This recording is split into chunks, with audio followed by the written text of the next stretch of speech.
श्री कृष्ण कहते हैं कि अकेला व्यक्ति जब चलना शुरू करता है तो उसके साथ कोई खड़ा नहीं होता। रास्ते में आप ही प्रश्न और आप ही खुद के उत्तर होते हैं। संकट भी बहुत आते हैं, चुनौतियां भी ढेर सारी आती हैं, परंतु जो हर चुनौती को चीरता जाए और लगातार अपना काम करता जाए, वैसा ही तो हमें भी बनना है। कब तक दूसरों के भरोसे बैठे रहो? ऐसा कौन सा काम आ गया जो आप अकेले नहीं कर सकते? आप अभी से ही अकेले चलना सीख लोगे तो अच्छा है, बाद में चलोगे तो फिर मेरी इन बातों का पछतावा होगा कि काश हम पहले ही ऐसा कर लेते तो हमारा समय बच जाता। ये जीवन लंबी नहीं है, बहुत छोटी है। ये बात बिल्कुल सही है। जो आज साथ है वह कितना भी हितकर हो, कितना भी प्रेमी हो, कितना भी तुम्हारे साथ खड़ा होने वाला हो, लेकिन वह हमेशा उसी प्रकार साथ रहेगा ये जरूरी नहीं है। क्योंकि ऐसा हो सकता है कि साथ रहने वाला आपके साथ रहना चाहता हो, लेकिन कुछ परिस्थितियां, समय का फेर या कह लो उसके अपने कुछ निजी कारण हो जाते हैं कि वह चाहकर भी आपका साथ नहीं दे पाता है या साथ नहीं रह पाता है। अकेले रहने का सबसे बड़ा फायदा यह है कि आपको किसी को जवाब नहीं देना पड़ता।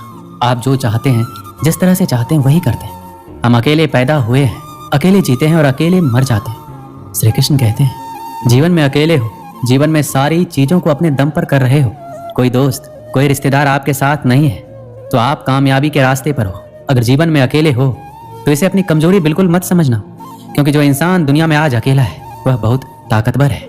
बेवकूफ हैं वो लोग जो अकेलेपन को किसी की कमजोरी समझते हैं। बहुत कम लोग अकेलेपन की ताकत को जानते हैं। दुनिया में अगर कोई सच में आजाद है तो वह इंसान है जो अपने जीवन में अकेला है। अकेले इंसान को लोगों की फालतू की बातें सुननी नहीं पड़ती। इसने आज ये बोल दिया, उस दोस्त ने आज वो बोल दिया। अलग अलग लोगों की फालतू की बातें अकेले इंसान को झेलनी नहीं पड़ती। दुनिया भर की फालतू बातों से अकेला इंसान आजाद होता है।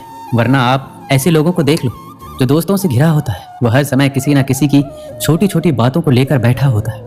ज्यादा लोगों से घिरा इंसान कभी शांति नहीं पा सकता। ज्यादा लोगों के बीच इंसान हमेशा चिंता में होता है। आपने तो वो सुना ही होगा, दुनिया का सबसे बड़ा रोग है क्या कहेंगे लोग। ये रोग सिर्फ उस इंसान को लग सकता है जो लोगों के बीच रहता है। एक अकेले इंसान का ध्यान फिजूल की बातों पर नहीं होता है, उसका ध्यान होता है अपने आप पर, अपने सपनों पर। एक अकेला इंसान हमेशा अपनी कामयाबी के बारे में सोचता है, ऊंची ऊंची बुलंदियों को छूने के बारे में सोचता है। दुनिया अकेले रहने वाले लोगों को कमजोर मानती है, लेकिन असल में अकेला इंसान अंदरूनी तौर पर ताकतवर होता है। एक अकेला इंसान किसी शेर से कम नहीं होता।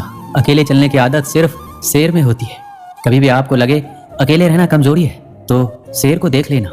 शेर अकेले रहना पसंद करता है, लेकिन राज वही करता है। दोस्तों, आपके जीवन में कभी न कभी ऐसा जरूर हुआ होगा, आप अपनी क्षमता को पार करते हुए अपने काम को पूरा किया होगा, जिसकी वजह से आप बहुत ही ज्यादा खुश हुए होंगे। लेकिन जब आपने इसी खुशी को किसी के साथ साझा किया होगा, तब उसने इतनी दिलचस्पी के साथ आपके बातों पर गौर नहीं किया होगा, आपकी खुशी को इतना ज्यादा महसूस नहीं किया होगा जितना आप अपेक्षा कर रहे थे।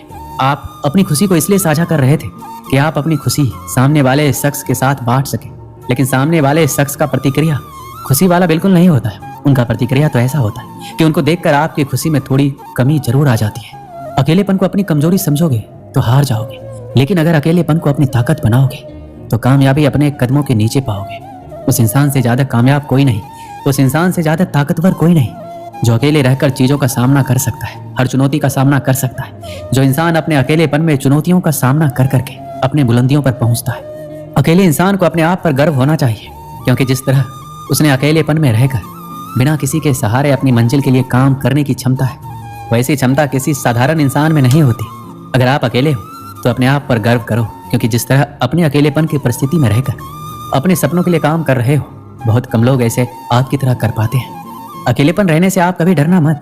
अकेलापन आपके लिए तभी बुरा है जब आप इसे अपनी कमजोरी समझो। जरा इतिहास उठाकर देखो, लगभग जितने भी महान और कामयाब इंसान थे, उन्होंने अपने जीवन के मुख्य कामों को अकेला रहकर किया है। उन्होंने कभी अकेलेपन की शिकायत नहीं की। शुरुआत में हर इंसान अकेला चलता है। लोग तो उसकी कामयाबी और जज्बे को देखकर उसके साथ जुड़ ही जाता है। ये बात भी सच है कि दुनिया में हर चीज लोगों की मदद लेकर पाई जा सकती है, लेकिन लोगों की मदद लेकर पाई गई चीजें हमेशा किसी न किसी के एहसान तले दबाया करती है, और जिंदगी किसी के एहसान तले जीने से अच्छा है अकेले रहकर दुनिया में खुद के दम पर अपना नाम बनाया जाए, खुद के दम पर अपनी कामयाबी हासिल की जाए। एक समय की बात है, एक गांव था, वहां एक लड़का रहता था। उसका नाम श्याम था। श्याम एक गरीब परिवार से था। बचपन उसका खेलते कूदते बीत गया। श्याम जब थोड़ा बड़ा हुआ तो वह स्कूल जाने लगा। सरकारी स्कूल में जितना वह पढ़ सकता था वह पढ़ चुका था। श्याम अब शहर जाना चाहता था पढ़ाई के लिए। श्याम ने अपने पिता से कहा, मैं शहर जाना चाहता हूँ पिताजी, पढ़ लिख कर एक बड़ा इंसान बनना चाहता हूँ, आपका माँ का नाम रोशन करना चाहता हूँ। पिताजी ने कहा, देखो बेटा, हमारी गरीबी इतनी है कि हम तुम्हें शहर नहीं भेज सकते, लेकिन तुम्हारा सपना है तो हम उस सपने को टूटने नहीं देंगे। एक काम करो, हम लोग अपनी जमीन भी गिरवी रख देते हैं।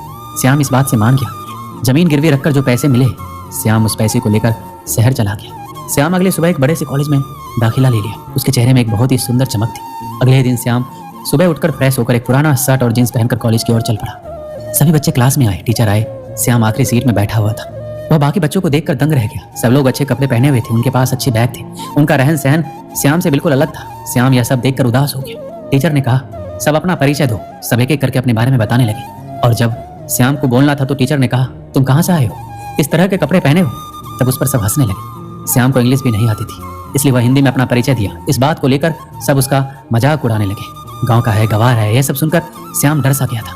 उस दिन शुरुआत हुई अकेलेपन की।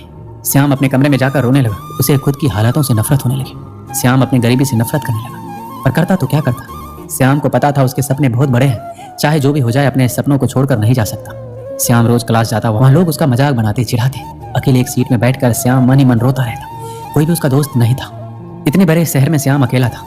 वह काफी परेशान हो गया था, हमेशा उदास रहता। एक दिन श्याम एक मंदिर में बैठकर रो रहा था। तभी एक बूढ़े व्यक्ति उसके पास आए और उन्होंने कहा, बेटा क्यों रो रहे हो। श्याम ने उन्हें सारी बात बताई। तब वो बोले, अरे बेटा, सबसे बड़ी ताकत मिली है तुमको। श्याम ने कहा, कुछ समझा नहीं मैं। तब वो बोले, बेटा वह देखो, वहाँ 5 लोग बैठकर पढ़ रहे हैं, उनको गौर से देखो। पढ़ कम और मस्ती ज्यादा कर रहे हैं, पर वहीं तुम अकेले बैठकर पढ़ रहे हो। तुम्हारी क्षमता उनसे कहीं ज्यादा है, तुम्हारा ध्यान उनसे कहीं ज्यादा मजबूत है। हर कोई अकेले नहीं रह सकता। ये एक ऐसी शक्ति है जिसका उपयोग करके आप महान व्यक्ति बन सकते हैं। तुम्हें तुम्हारे हालातों ने दिया है अकेलापन, उसका फायदा उठाओ, रो मत। ये एक हथियार है जिसके प्रयोग से तुम अपने सपनों को बना सकते हो। ये कठिन है, मैं मानता हूँ, पर यही है जो तुम्हें भटकने से रोक पाए।